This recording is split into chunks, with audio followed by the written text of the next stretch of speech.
Welcome to our Fall Women's Leadership Forum titled Feeling Like a Fraud, Navigating Perfectionism and Imposter Syndrome as Women. I'm Dr. Susan Madsen, founding director of the Utah Women in Leadership Project and also the Karen Haid Huntsman Endowed Professor of Leadership in the John M. Huntsman School of Business at Utah State University. I'm the host and will be the panel moderator today. This event furthers the mission of the Utah Women in Leadership Project, which is to strengthen the impact of Utah girls and women. We strengthen and serve Utah and its residents by first, producing relevant and trustworthy and applicable research, second, creating and gathering valuable resources, and third, convening trainings and events that inform, inspire, and ignite growth and change for all Utahns. Thanks to our sponsors, the John M. Huntsman School of Business and also the Utah Education Network for making this event possible. So Karen Turley and Kelsey Emery are both graduate research assistants for the Utah Women in Leadership Project, and they will introduce our panelists today. Karen? Great, thank you, Susan. I'd like to thank all the wonderful panelists for joining us this afternoon. I'd first like to introduce Aimee Winder Newton. Aimee is a former 2020 candidate for Utah governor and currently serves on the Salt Lake County Council. She was the first female, elected as chair of the council. Since her election in 2014, Aimee has focused on breaking the cycle of intergenerational poverty, increasing government transparency, and improving the criminal justice system, as well as advocating for mental health resources and pushing for greater budget accountability. Aimee has been a small business owner since 2003. She has been involved in the community for over 25 years, serving as planning commissioner, school committee council member, and city communications director. She received her bachelor's degree in communications from the University of Utah. And Aimee and her husband, Matt, have been married for 26 years. They have 4 children, ages 24, 22, 18, and 16. They just got their first pet, a cute little mini golden doodle puppy. And in her spare time, Aimee loves to play the piano, travel with her family, and help more women get involved in government. Welcome, Aimee. Thank you. I'm excited to be here. I have the pleasure of introducing Isom. Ali is the Chief Strategy and Marketing Officer at Adostat, a nanotechnology firm offering cutting-edge solutions that safely and effectively improve lives in global communities. She is a leader passionate about helping humans live their best lives. Ali's professional path included overseeing enterprise brand strategy and messaging for the Church of Jesus Christ of Latter-day Saints, and serving as Governor Gary Herbert's Deputy Chief of Staff, Communications Director, and spokesperson. Earlier, Ali spent several years in state agency leadership and has extensive experience as a political, legislative, and campaign consultant. Ali is a community leader and strategist where brand, policy, communication, and public engagement intersect. Welcome, Ali. Thank you. I'm so happy to be with everybody today. All right, and our final panelist is Denise Lindberg. Denise is a former judge of the 3rd District Court of Utah. She was born in Havana, Cuba, and Dr. Lindberg has attended Brigham Young University at age 15, where she obtained her degree in communications. Following graduation, she worked for the Utah State Division of Rehabilitation Services and the State Division of Alcohol and Drugs. Concurrently, she pursued graduate degrees at the University of Utah, earning an MS in Ed, Psychology, and a master's in social work, as well as a PhD in health science. During her doctoral studies, she also taught at the U's College of Health, and Dr. Lindberg worked for the State Office of Education before returning to BYU to study law at the J. Reuben Clark Law School at BYU. After graduating, she clerked for Judge Monroe G. McKay at the U.S. Court of Appeals for the 10th Circuit and for Associate Justice Sandra Day O'Connor at the Supreme Court of the United States. She has worked in Washington, D.C. as an appellate and healthcare lawyer before returning to Utah as general counsel for a healthcare company.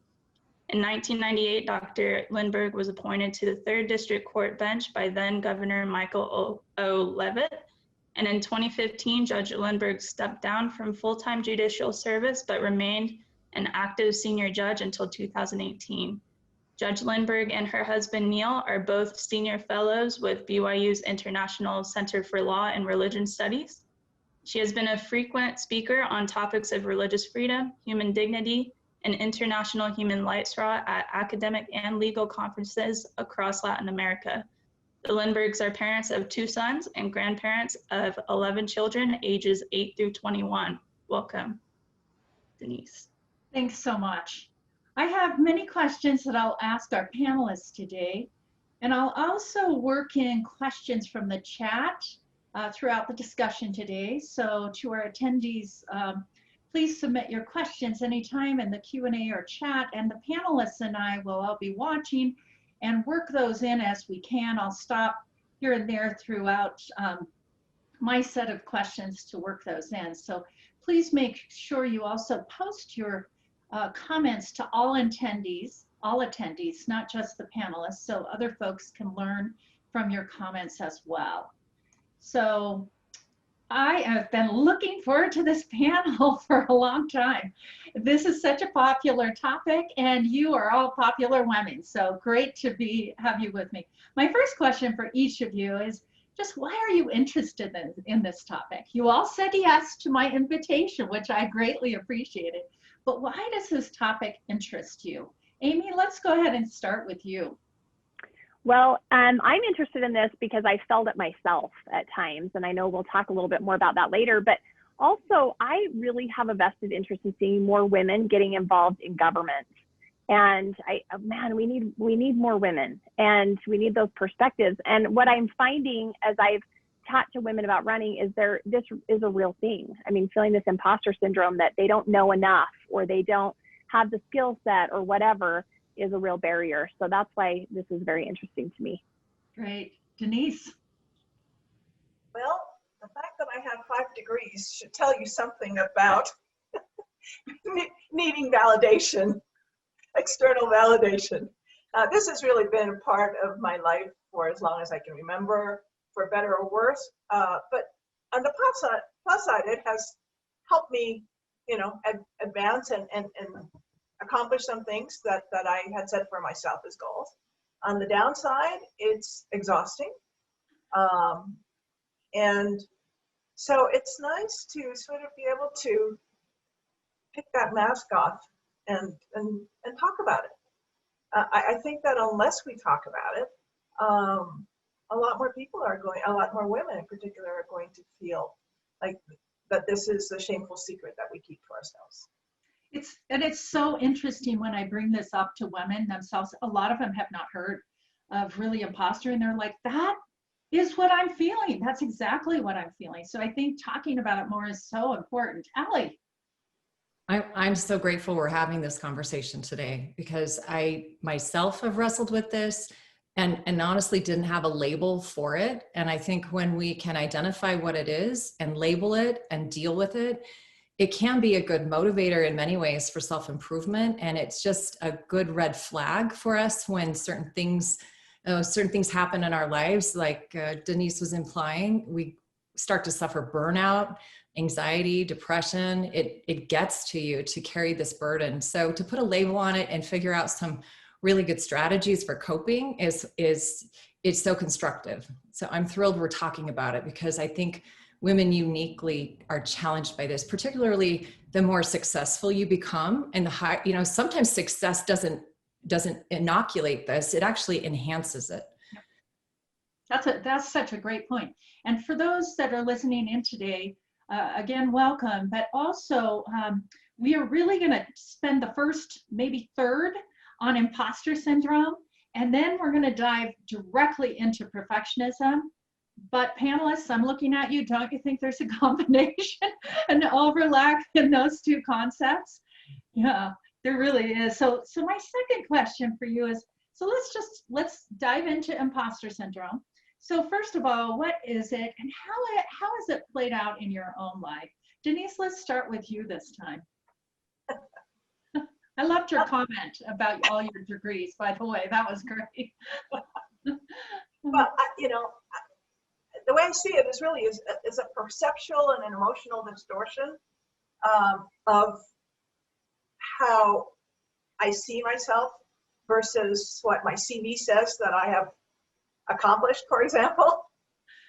And so that disconnect and the sort of an underlying question that is always there, how good am I really?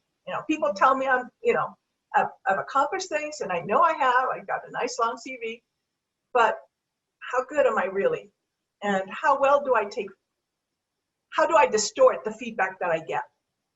In my own life, I know that I like positive feedback. I mean, who doesn't? But honestly, I think I tend to distrust it. Maybe it's not quite trustworthy. If they really knew me, they wouldn't be saying that. In my most paranoid moments, I may say, what's behind, what are they getting at? What do they want? On the other side, negative feedback, I cling to it, No, you just pull bring it it on. It's just, I grab onto it, I treat it as the truth, and I obsess about it. And that's really not terribly helpful. And I can think of all kinds of early messages of,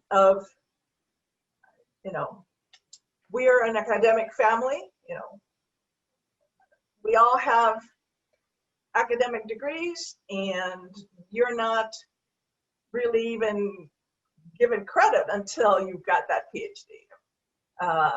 I was counting, and on my father's side of my family, we have 11 adults, and I'm counting parents, aunts, uncles, cousins. And they all have advanced degrees. On my mother's side of the family, it's even worse.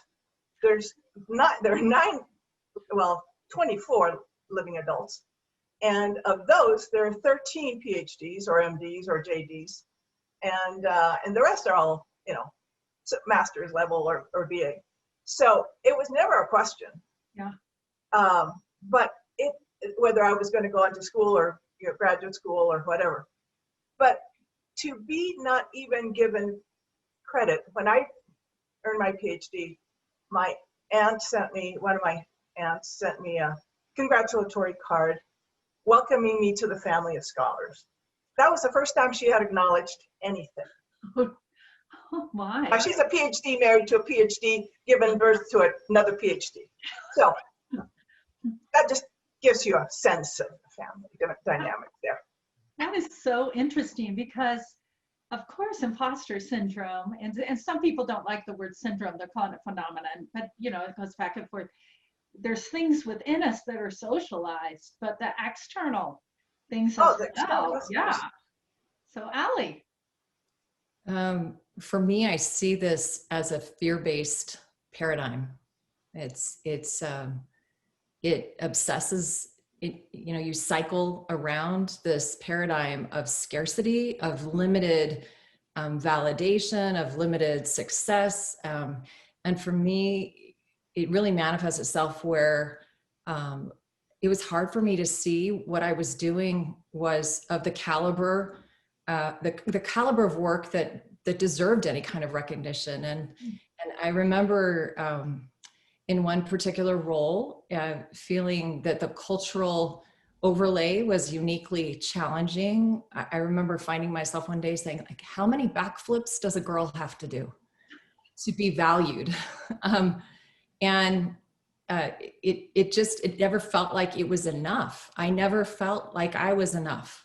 I never felt like my work product was enough. And it took some healthy coaching from an executive coach to step back and take a look at the really big picture and say, I'm actually pretty good at this. Like, I have some processes that yield the right outcomes, and I'm persistent and tenacious when I need to be, but I'm diplomatic and candid at the same time. And it wasn't that I was receiving good feedback that I didn't believe, I just wasn't receiving any feedback whatsoever. So it was difficult to feel like it mattered or that it was making any difference to the organization. And I think the challenge is overcoming that scarcity mindset and realizing that as long as you're progressing, it doesn't have to be perfect. As long as you're getting better and better at what you do and you're your own sort of best self, and your best self is your own mentor, your own standard or role model, then you can find your way out of it. But definitely is something that periodically raises its ugly head. And I know we'll get to it, but I think there are some constructive tools and ways to deal with it. Absolutely. And there's some things on chat. I'm not looking at it all now, but there's definitely some, how does the Utah culture play into that? And we're going to get there. That's my number 4 question, I think. So we're definitely going to hit those things. But Allie, just putting a research perspective on what you just said, we as women generally, and I see this a little bit more in Utah, are really socialized to seek praise more than boys and men, and to feel like we need permission, that people are giving us permission or the positive feedback, when often men are not socialized to do that. So we look for that more. And when we don't get that, as you were just saying, Allie, then we're like, am I doing good? You know, then that imposter syndrome. And I know you, Allie, and you do exceptionally good work. So exceptional. Even when you're in high positions, though, in really substantial, and Aimee, we'll talk to you in a minute, we still sometimes have those voices that say, maybe you shouldn't be there, right? Yeah. Aimee. Well, I'll share my own experience in running for governor. So I had some people talk to me early on about, hey, you should consider doing this. And of course, my first thing was, oh no, I'm not qualified for that. That's no, I don't have the qualifications. And they kept talking to me and saying, well, will you at least think about it? And I said, well, yeah, I'll think about it.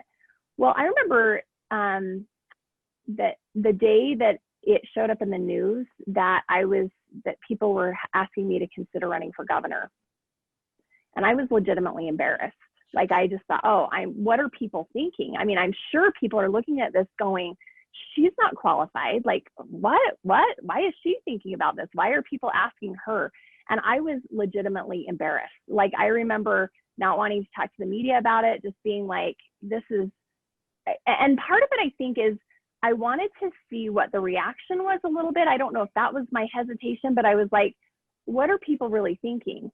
And, it really took some good friends telling me. I remember going to lunch with a couple of my good friends, and I was telling them about this, and I was like embarrassed to even admit that people had been asking me to consider it.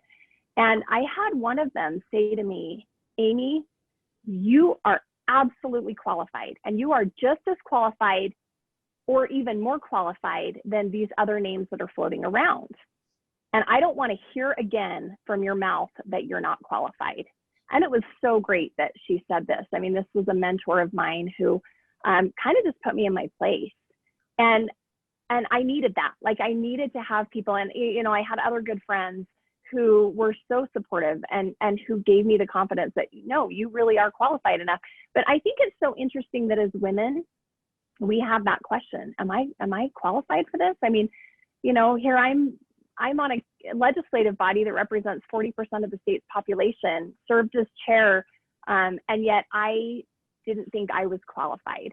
And so, I just think as women, we struggle with that we're often worried that, what are people going to think of us, or what qualifications do we need to get to even be able to be considered for this job or this position or whatever.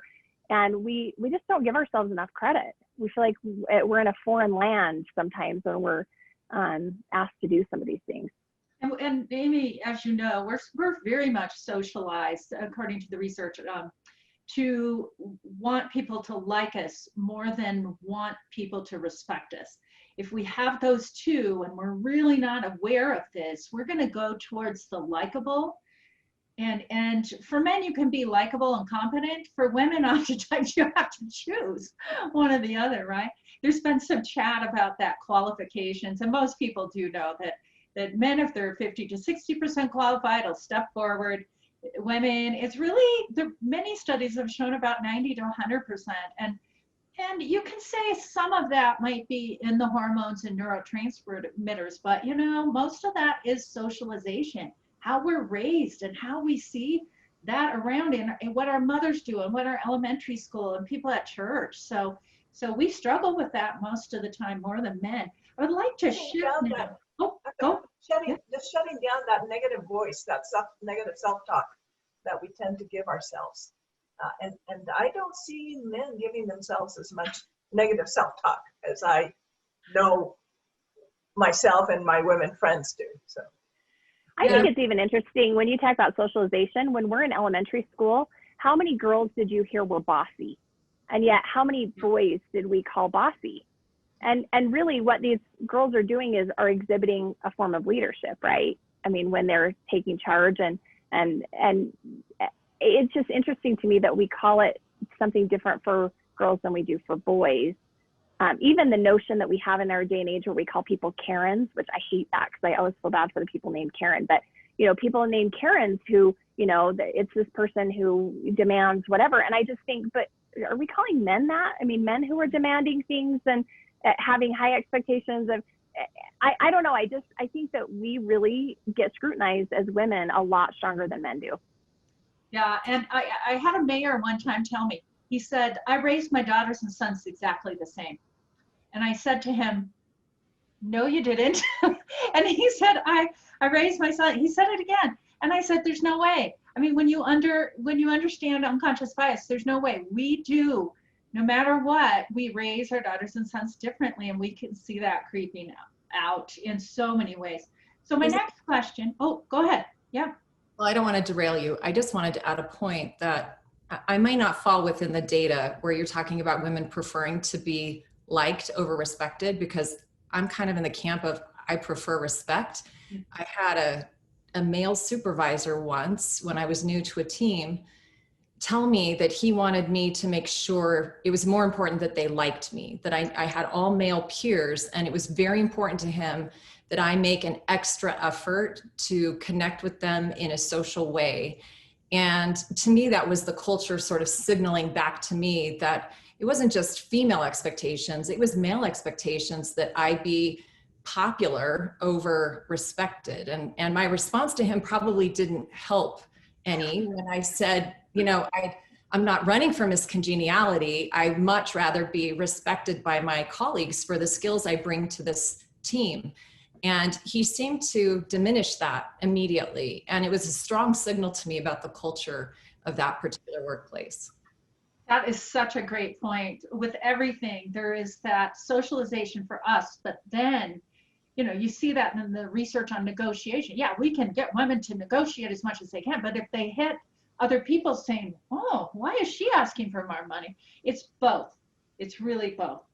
So this is a great question. Anybody else want to say anything before I shift us on? I just wanted to have you I want to share a few more examples, although we've got 53 in my chat. So there's probably some good examples online, but can you share a story of how you have seen it negatively impact other women that you know? I really want to make sure people have enough examples.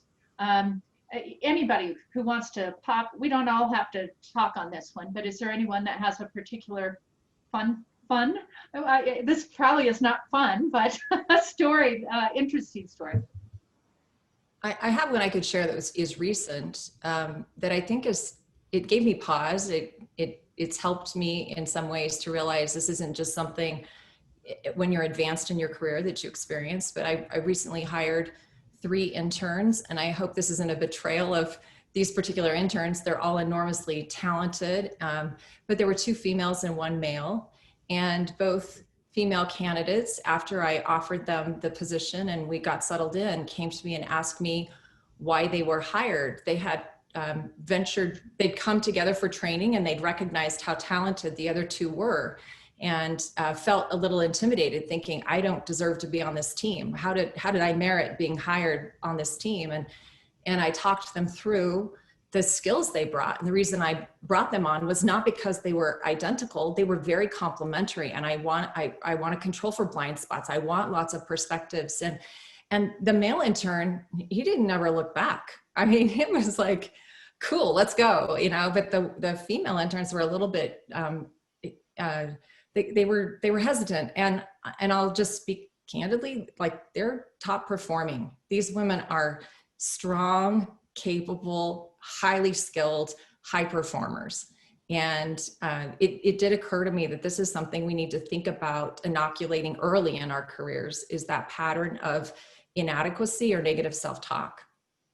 So just to let you know real quick, because of the interested signups for this session, I have a couple of folks that are volunteers that do professional curriculum development, and we'll be working on an actual course to teach women about this imposter syndrome. So there you go. Aimee, you were going to say something. Yeah, I see this more with women in wanting to run for office. As we approach women, and I do believe that women need to be asked, because we don't very often think of it on our own to just, I'm going to do this. It takes a few people asking and giving women that self-confidence. And so I ask people a lot. I put that idea, plant the idea in their head so that it can kind of grow and they can hopefully consider that. But that's where I see it a lot in my field, is just women who are so qualified and would be so good and are just like, no, I can't do that. I'm not qualified. And I just think, we're missing out so much. And even women, somebody asked in the chat, how can women get involved in government? Well, joining a planning commission for a city or a citizen committee or something, because it feels like a lot of women feel like they need to have at least some knowledge and kind of an in somewhere to build on that. And so, there's lots of ways that you can be involved to get that started, but it just makes me so sad that so many capable women are out there, and yet it's difficult sometimes to get them to take that next step because they just feel like they don't belong there. And Aimee, your comment, fabulous comment.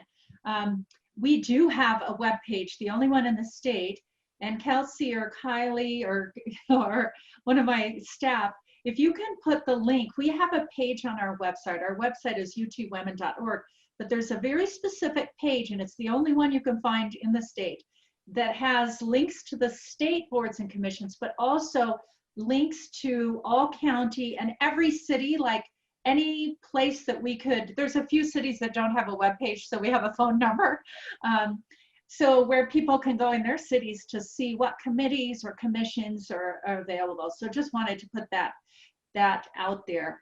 And then Denise, I don't know if you have a comment, but after you make your comment, I want to shift to talking about Utah culture. And then I want us to go and maybe grab some of the questions in the chat as well. So Denise, did you have an example to share? I just want to touch, this was also very recent. I was talking with a woman that is a very, very close friend. This is someone I discuss my weight with, so that tells you the level of trust that there is in this relationship. We've known each other for 20 years. She's a very accomplished professional former colleague of mine. And so I was telling her I was going to be on this panel. And so she started saying, imposter syndrome, what's that? And so we were talking. And as we went on, then she said, I've had those feelings forever. I've never, I don't discuss this with anybody. And in fact, it's one of the reasons why post-retirement, I'm not choosing to get involved in some of the things that I was doing professionally, because I just want to be able to shift and just put down that effort of keeping up this sense that I'm going to be found out. And that was just so sad that someone that I have known for so long, that I had no clue that she felt like that.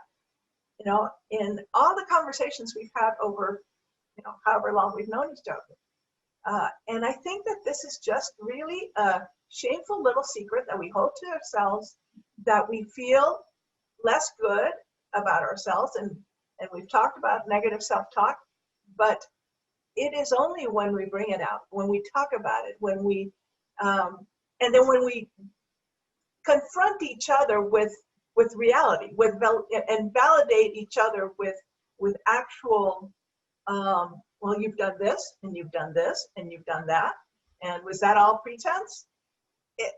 We have to help each other deal with and confront and boost each other up not by false praise, but by kindly pointing out fact. Yeah. And I think that that's just a really helpful thing that friends can do for each other. I love your comment about fact. So many people have heard you speak that are in, but I'll say this again, that the research that I've done and other research says, and this combines what you just said with Aimee's, said that 30 to 35% women more than men need, and I call it the tap on the shoulder, a nudge, or whatever, just exactly what Aimee did. And I'm doing this all the time. I'm doing that to women all the time because, and in fact, I mean, men, it's just because of the socialization, really. But what's interesting is last year, I really did the tap to over 10 women to run for different pieces of office. And I was the first for many, but I had probably 6 come back to me and said it took 3. It took 3 people to do it. And then they believed that they were good enough, right? Smart enough. What else do we say? So there's a bunch of enoughs that we do, right? So I think that's fascinating. Thanks for sharing those. And now one more question before we really, and I'm depending on you panelists to be looking in the chat too, but the question is one that's come up in the chat. What are some of the societal norms or cultural factors, specifically here in Utah, that you think can increase or decrease the incidence of women who actually experience and feel this? I haven't done enough research to put a number on the percentage or a percent on how many women feel it. But from my experience, I think most of us do in some way. So who would like to start?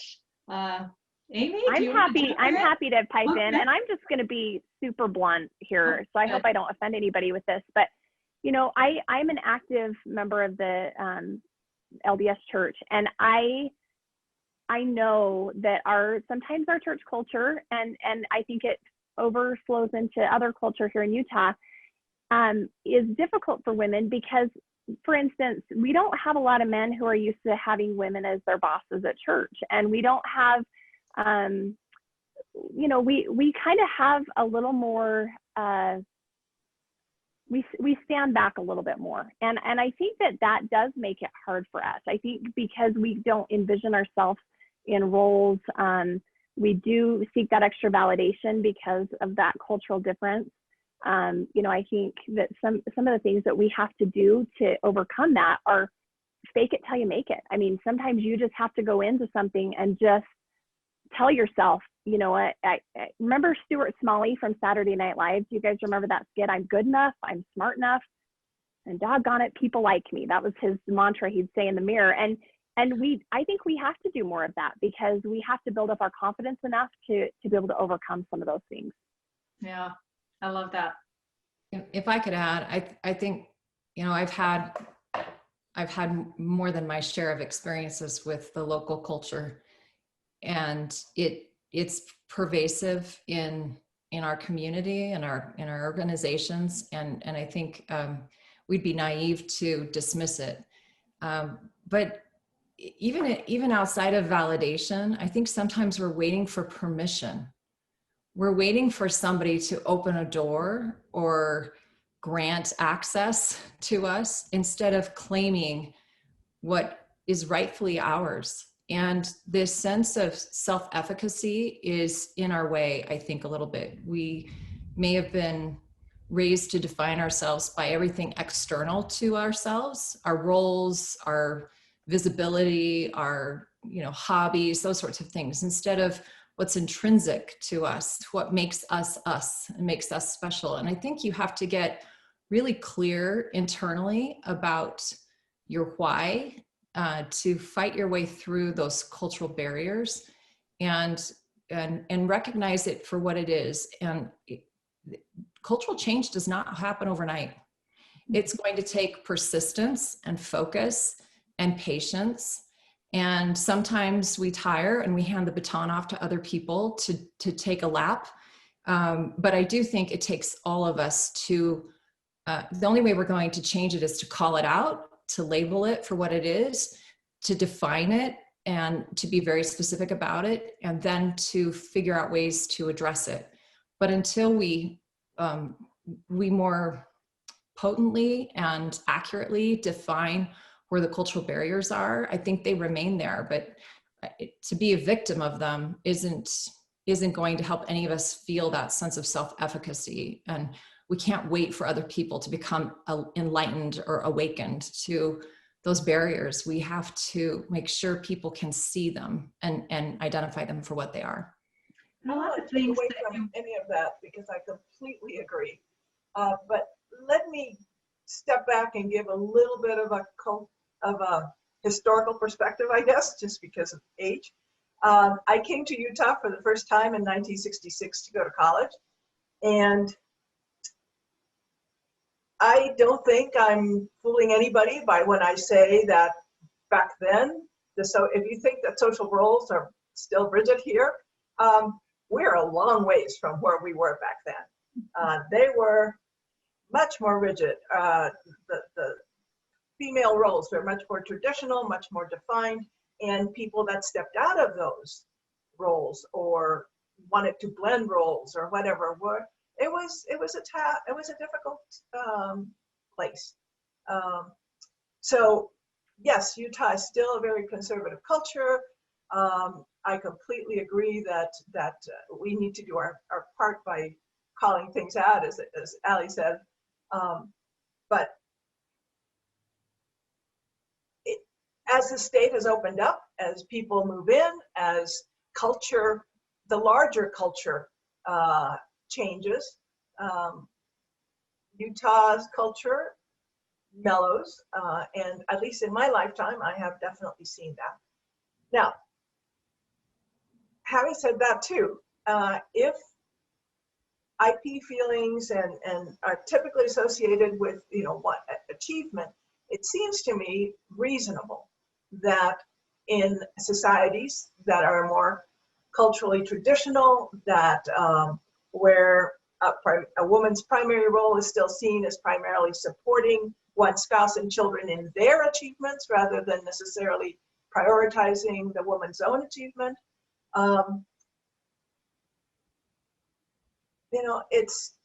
There's always going to be that sense of disconnect for the woman.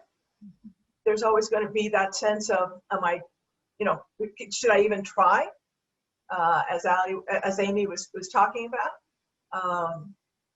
But I wonder if it also might reduce the level, the frequency of some of those feelings, of not being good enough, just because the social expectations that we hold for ourselves are lower or different.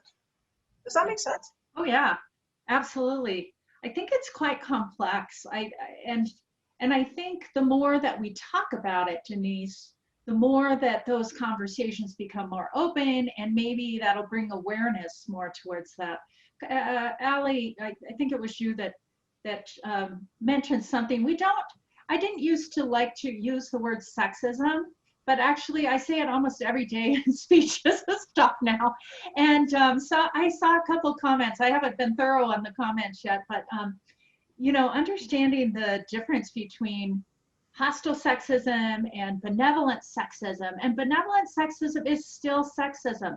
And some of what we're talking about, really, when you see benevolent sexism, that really kind of strengthens our imposter syndrome. So just to let people know, we're in the middle of a study. We collected over 1,000 comments, sexist comments from over 1,000 women in the state of Utah, and they could give up to 4 sexist comments each. And we have over 1,000 people, and we're going to do some massive analysis soon.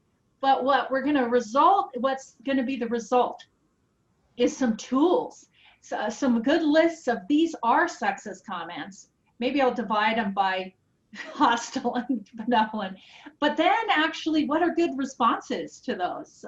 So that might be interesting to those of you. So I do want to pick up, have any of you, I do want to make sure I'm watching time, so we do need to get to the perfectionism a little bit more, but would love, I guess I'm going to just ask you just very quick comments. This is important. Have you seen this play out differently or in a more amplified way, specifically with women of color, women in different educational levels, socioeconomic, or any of those things? Or do you think you see it from every level of education, women of color, you know what I mean? So Denise, any thoughts about that one? I'm going to kind of pass on this one. I think the question is fraught with the risk of falling into stereotyping or identity politics, and I can only speak to my experience and that of the women in my circle, that men and women in my circle, with whom I exchange these views, and I don't know that I have any basis for generalizing. From the research, just to let you know, I think it depends, but I definitely see it in the research across the socioeconomic, educational level, women of all colors, and it may play out differently in different ways. Allie, That doesn't surprise me, but I just don't feel I have enough information to be able to generalize. That's great. Any comments from the other two?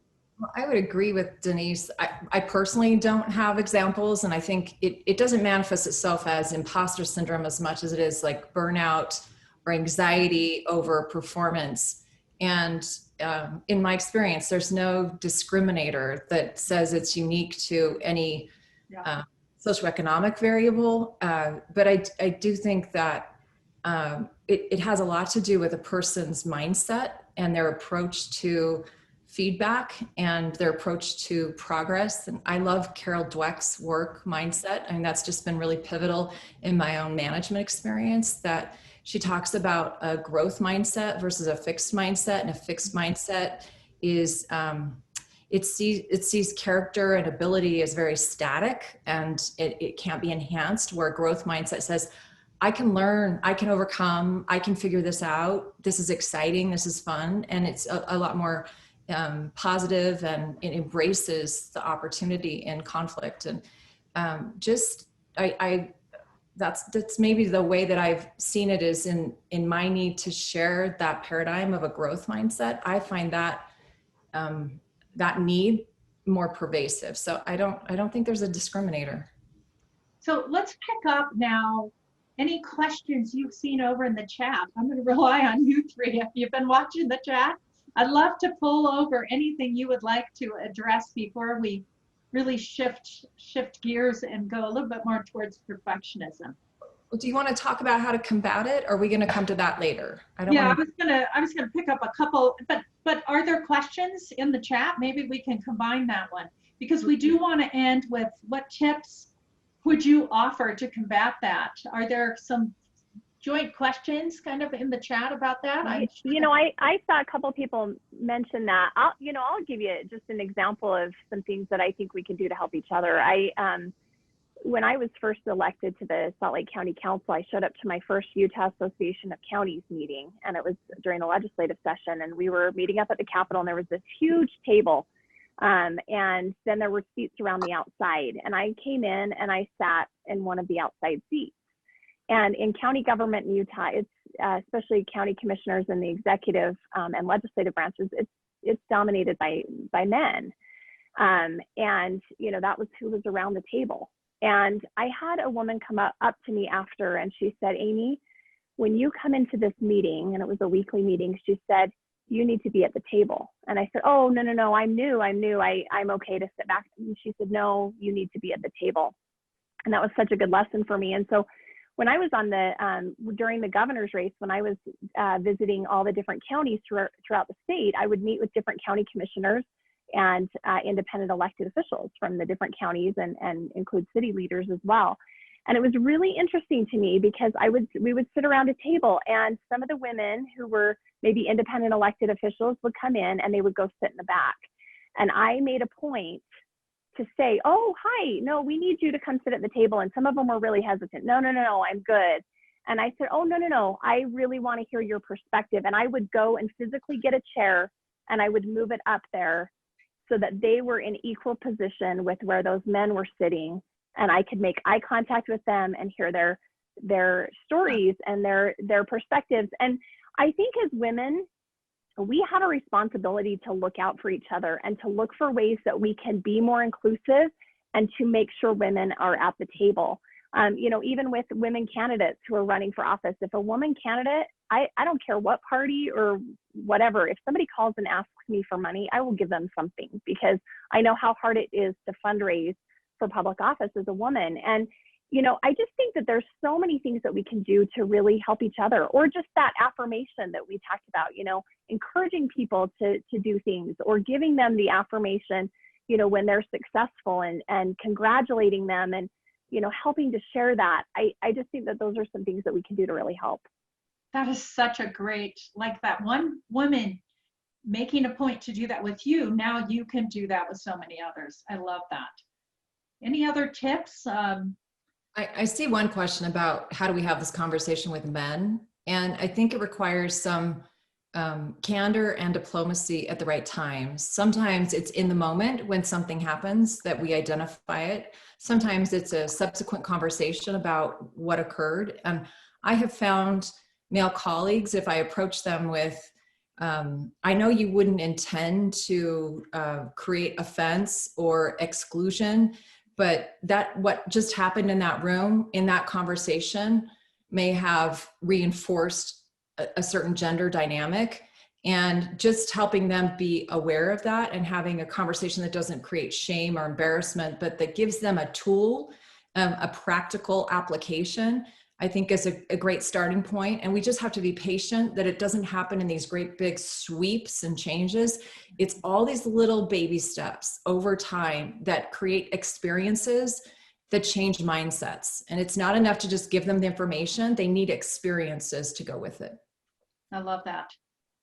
Anything else in terms of tips, or anything else you're grabbing off that you think would be good to grab before we shift gears into perfectionism, which is not a huge shift, right? There's related. I'll just pitch in. I really, for everything, and some of you have heard me speak enough, but I always say, the more we're aware, the more educated we are about like imposter syndrome and perfectionism and things that lead to perfectionism, like rumination and those things, the more we become intellectually aware, the more that we are self-aware, and then that gives us power. That gives us power. And that's my, get your education, get awareness. That's my best example of maybe a tip. Are you ready? I'm looking at, Denise, one more. Well, one thing that, again, I go back to the disconnect between what my head says and what my heart says. And so it's good. One tip something that I've done to help me myself is that I've gone back and looked at some of my work product. Not immediately after I produce it, but something I did maybe 2 to 3 years ago. And I'll pick an opinion I wrote or a talk I gave, and I'll reread it. And it's, in some of them I can see things that I could have done a little better, and that's helpful. But it's been a pleasant discovery to read it and to kind of say to myself, not half bad. Actually, that's pretty darn good. And we all have little, work products in whatever setting we're in. A teacher in a lesson plan that she's developed, or a mom in a teaching moment with an exchange with a child, or whatever our individual settings are. We can go back and sort of check that reality and give ourselves permission to acknowledge what we've done well. And for me, I see that best when I have a little bit of distance from it, so that I am not hooked emotionally to having just produced something. I need that distance. I have found it really helpful. But Denise, going on with what you said, we are taught as women to deflect praise. We're taught to not take it in. We're taught to not think super highly of ourselves sometimes. And those little socializations really kind of move us towards natural inclinations to not pat ourselves on the back, right? That's not humble if I pat myself on the back or something like that. So thinking about how we deflect praise is interesting. Thank you for sharing all of those. Let's move now to perfectionism. Let's just talk about perfectionism, how it's played out maybe in your life, how you see it. We can throw in the Utah conversation too. Let's just talk about perfectionism for a little bit. Who would like to start? I'm looking at your faces. Who is like, Allie, I saw your lips move. You're first. I'm reading this comment in the chat about, how do we combat the phenomenon of hearing 20 instances of good feedback and 1 instance of negative feedback, and latching on to and obsessing over that negative feedback? And it's not easy, right? It's not easy, because we start to think, well, that positive stuff, that is them being nice. And I think we overcome that by first validating the positive feedback and believing the positive feedback, and not just seeing it as trite or convenient or manipulative, but legit. Like, that positive feedback was good. And then when you take the negative feedback, breaking that pattern of obsession is really important. And I think we have to categorize what that is. And for me, I have the constructive pile of feedback, and I don't see it as negative if I'm going to learn from it. But then I have my BS pile, right? And it took me a long time to figure this out and just label it for what it is. If it's unhelpful, if it's personality driven, then it goes in the BS pile. And that's it. Lid closed, done. And just visually move it out of my head. And I have found that inner voice has to say, nah, I'm calling BS on that one. But this other thing you told me, super helpful. I'm going to work on that. That's really great feedback. And I think you have to have a little maturity to get to that place, but it's pretty liberating to not be dependent on that external piece anymore, and to say, I'm going to own what I can control and what I can drive, and I'm going to let the rest just be cast aside for what it is. And the rumination patterns are I talk about that so often with women, because there's some actual genetics, hormonal things that push women towards, plus the socialization to ruminate. And so we spin. Sorry, I'm getting sun on my face. So we do that more than men. Men can be offended and they're over it. And if I'm offended, 5 minutes later, I'm still on that. And then an hour later, I'm on that. And then the next day, I'm like, dang, I should have said this and this and this. And it's really a waste of time. But Allie, what you said, I do as well. I just say, I'm done. That's it. I'm not going to ruminate and talk anymore about that. I love that. Aimee. If you run for public office and you get all the stuff thrown at you, your skin gets really thick, and then that's a good way to overcome it too. So there's that. But one thing that I just want to also talk about is, I think sometimes as women, when people pay us compliments, we don't accept those very well. And I think, I don't know if it's because we feel, I don't know if this goes back to imposter syndrome or or not where we feel like we're not deserving. But you know, I have learned when people say, hey, you know, you did really well at this, or I appreciated this, to say, thank you, I really appreciate that, instead of discounting it with, oh, well, you know, I really wasn't this, or I didn't do this well enough. I mean, to just really be able to take in if you can practice taking in a compliment in a graceful way, I think that's a step into overcoming perfectionism, because you are learning how to take in that positive and then do what Ali said of having your BS pile and your, you know, constructive criticism pile.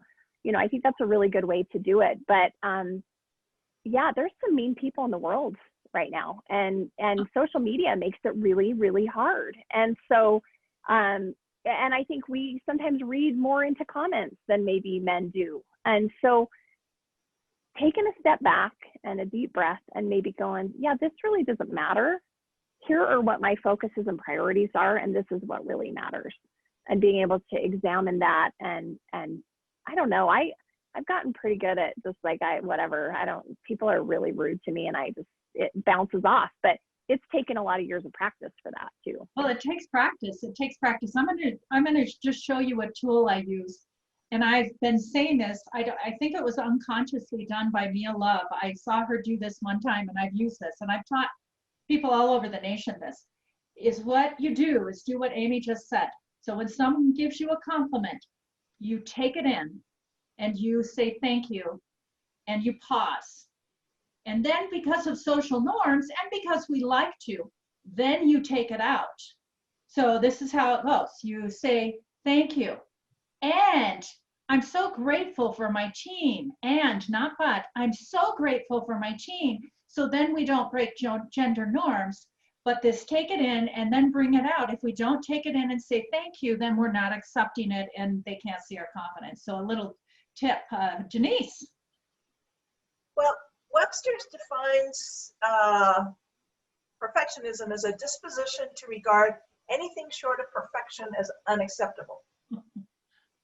Now, I do see imposter syndrome and perfectionism as different, related, certainly related. I see perfectionism as a coping behavior that a lot of women who also have imposter feelings use as a way of gaining control.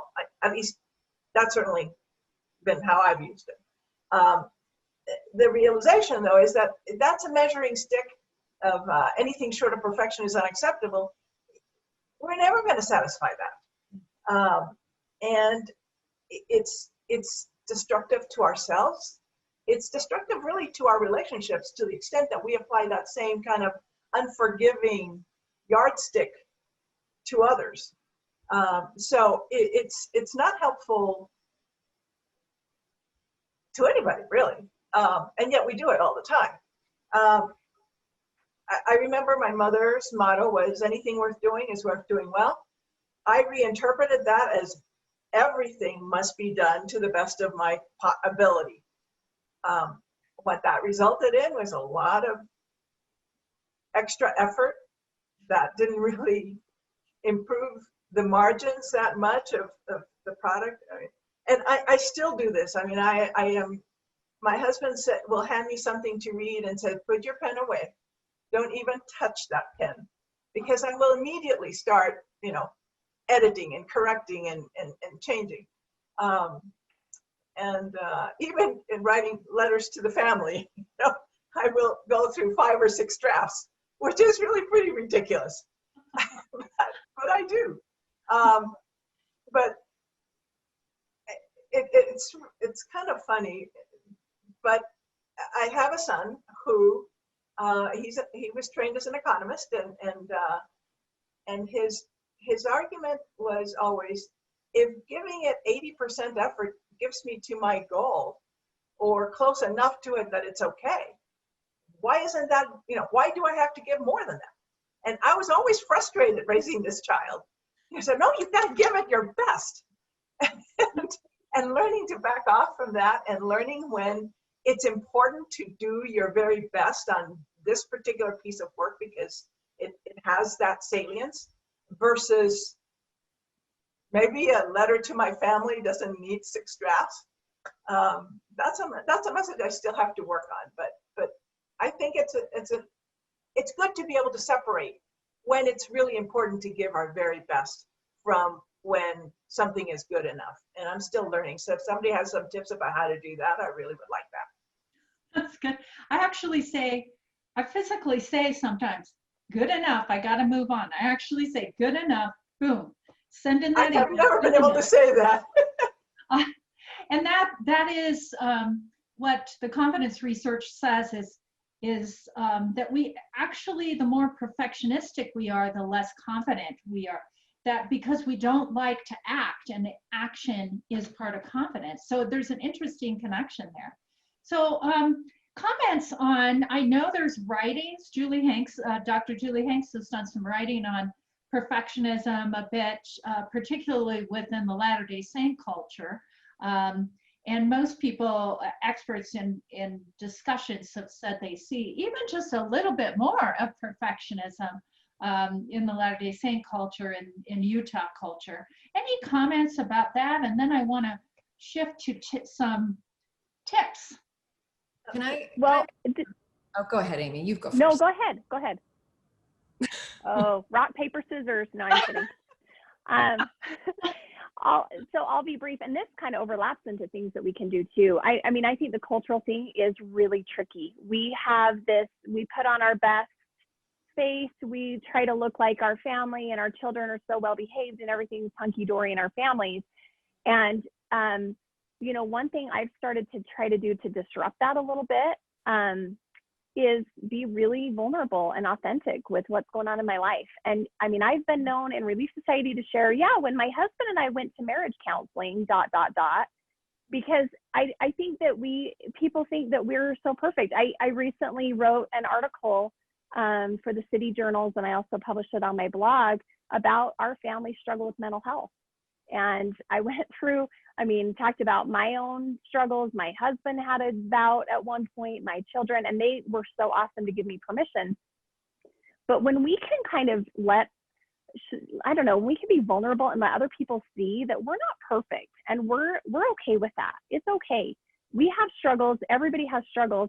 I just feel like that helps everybody else feel a little bit more comfortable to own their own trials and struggles and weaknesses and not be ashamed of them. And so, I mean, we can all kind of do our part by being willing to be a little bit more vulnerable there. Yeah. Great. What I wanted to add is life is about progress, not perfection. And, you know, that those words are easy to say, harder to do sometimes, but I've really embraced that life is a series of mini experiments. And you can choose those where it's safer to fail first if you just need to take some baby steps. And then you can start to experiment with the bigger pieces. But I think what I've come to realize is, you know, some things don't go as well as planned and other things go fantastically. And it's okay to embrace who you are. It's okay if other people aren't comfortable with that. Discomfort is okay. And as soon as I got comfortable with being uncomfortable and taking more risk, I found myself less perfectionistic, less like driven to create that perfect draft of whatever document, because Denise, this is pounded into me in my college training, right? Like that document will not have one mistake on it, or it is unacceptable, right? And so, you know, everything matters and everything's high stakes. So learning to differentiate what is actually high stakes and what's an experiment is okay. And if I recategorize it and I get comfortable with discomfort, then I'm much calmer and more centered and zen in my world. Allie, so do you remember when you strategically decided to be uncomfortable, and how did you make that shift? Okay, I'm gonna share an example that's incredibly superficial, but I think illustrative. And some of you will appreciate this, but in one of my particular roles, there was an acceptable, I called it my uniform, right? An acceptable mode of dress that commanded respect. And my attempt had been to neutralize all of this, so you'll listen to me, right? Straighten my hair, wear black suit, composed, that kind of thing. And one day the culture was just getting under my skin. It was getting under my skin a lot. It was starting to have an effect on how I felt about my day. So I have this obnoxious red sweater with these like curly things that stick out of it. I look like a giant pom-pom, but I love this sweater because I love the way it makes me feel a little sassy, a little, comfortable in my own skin. And I wore my hair like this that day, like curly, and I wore this outrageous sweater. And I sat through the whole meeting, and normally people comment on your attire. And that day I didn't get one word. But I thought, this is kind of fun. Like I kind of had fun that day. And I realized it does not matter what I'm wearing. It doesn't matter, like I've done the backflip thing and I'm done with that. That was one of those mini experiments, but I think it just made me reassess, like, what's my motive? When I select something for the day, whether it's clothing or an activity or, a lunch date, what's my motive? And once I realized, I'm becoming my better self, and I embraced that, then it was okay. So I told Allie the first time we talked after the pandemic, her hair was like this, and I love your hair like that, but I had never seen her with curly hair because it was so straight. And there is evidence that we're so judged even on hair for professionalism. And so you're just freer, I think, Allie. I love it.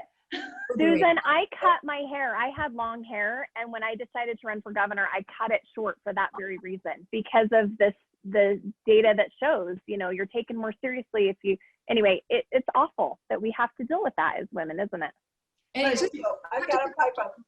I'm sorry. I'm sorry. You have to get comfortable with the trade-offs and have boundaries. That's all I'm going to say. Go ahead, Denise. No, I struggle with all of this. I think that there's something really wonderful to hear Allie and Aimee talking about this, because I believe it or not, I really see so much more progress. I really think that there's something to celebrate about this generation of women and girls. I look at my 3 college-age granddaughters, and they seem so much, they're good girls. They do what they should do, but they are also much freer to not buy into these old cultural stereotypes. I mean, I've spoken publicly about, Patty Perfect and the Patty Perfect syndrome, and women of a certain age will know what I mean by that. I don't know that younger women necessarily even comes into their cognitive, into registers, but this whole notion of you've got to be a certain image. If you look at my court pictures, for example, when I was first appointed, and for the first 15 years that I was on the bench, 12 years, my hair was straight page boy. I would not allow myself to wear my hair curly because it was not professional. And so I spent an hour every morning, ironing out my hair and flattening it out and getting that page boy. I guess they don't call it page boy anymore. They call it what? Anyway, I don't even have the current lingo. Susan knows what I mean. Page boy, right? Are you saying I'm old? What? That was yeah. Yeah, that was pre-flat iron, so that's serious. Yeah, but anyway, and so it was only just before I left the bench that I actually had a picture taken with my hair curly as my official portrait, because and that was, I'm following what Aimee says. It's something freeing about to be able to say, hey, look, this is me, and don't like it, lump it, Sometimes age brings that, but I do think, I love, Denise, a couple times through this discussion, you've brought in this optimism. And I love to be optimistic. There are challenges, but there's real hope moving forward. Things are changing. And in the state of Utah, I see things changing. And just having so many people involved and interested in this kind of conversation, even 5 years ago, it may not have been interest. We're talking more about things. I'm looking at the time. We have about 5 minutes left. But I would like to make sure each of you have just a a minute or a couple minutes actually to just share your final thoughts. I know I had a few other questions on my list, and we have probably a million in the chat, and I'm going to capture this chat. If you're interested, I'll send it to you. But yeah, give us some of your final thoughts on perfectionism, but also imposter syndrome. Advice from you all are very strong women leaders and successful in that. What advice about any of that would you like to share to conclude? Who would like to go first? Denise, why don't you go first? Okay, well, in my younger years, I had more difficulty with changing my mindset. But the silver lining is that with age, and there may not be a whole lot of silver linings to silver hair, but the intensity and frequency of these feelings of that I'm less than or that I'm not good enough diminish. They still surface occasionally, especially when I'm facing a new challenge, but it really has helped to give me, to be more gentle with myself, I guess, is what I would say. I would quote a friend, comparison is the thief of joy. Comparing ourselves with anybody else, Alie, I think, mentioned this, is not helpful. We don't measure ourselves against an outside standard.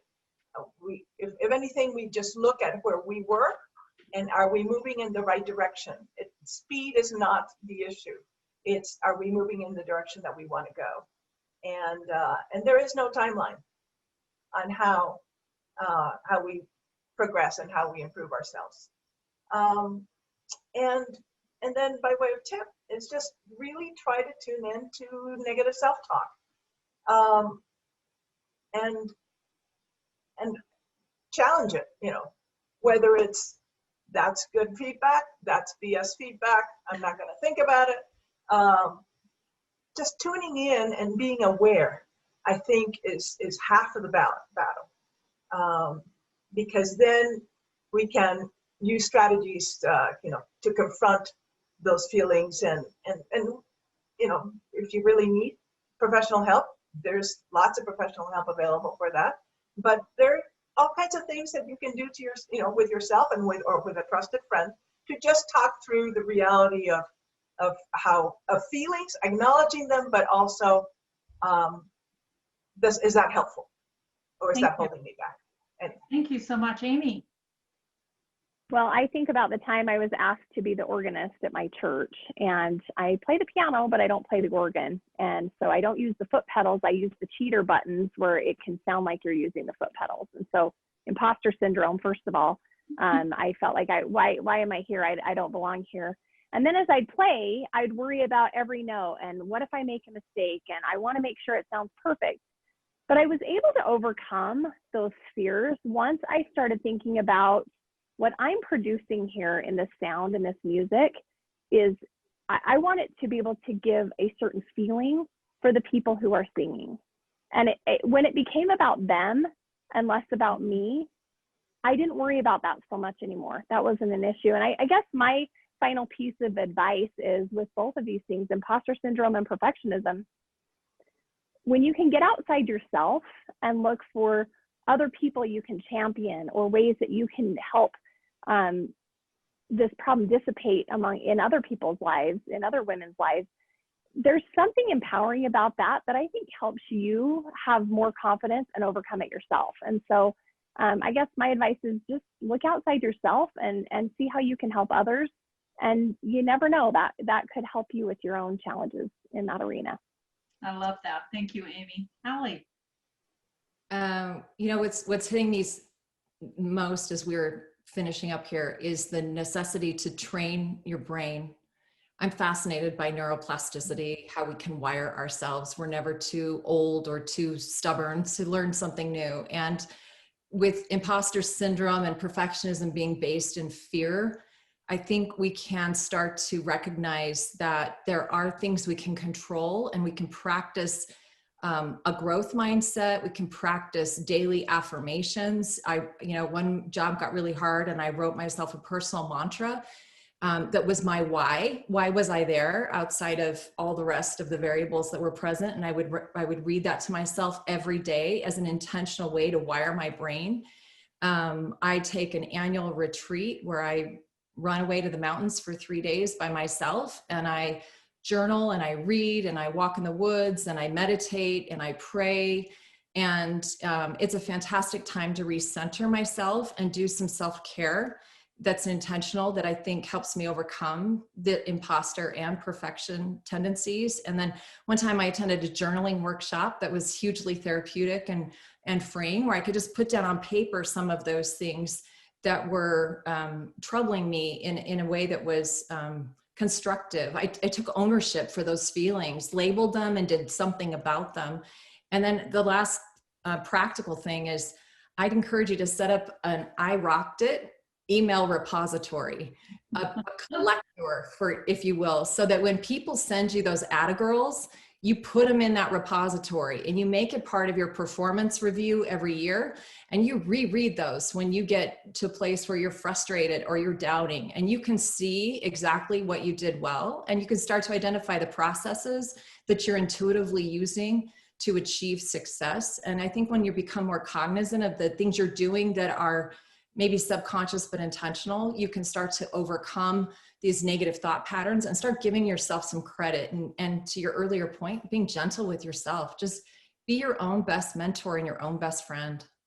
Thank you so much to all of you. I think one of the things I would say is just surround yourself with good people like the three of you. I appreciate your positive impact in my life, and surrounding us and lifting each other as women to run for office and to just step forward and do things. It's going to be so important, and it will strengthen our families and our communities so much if we do that and have more women rise up to lead and make a difference.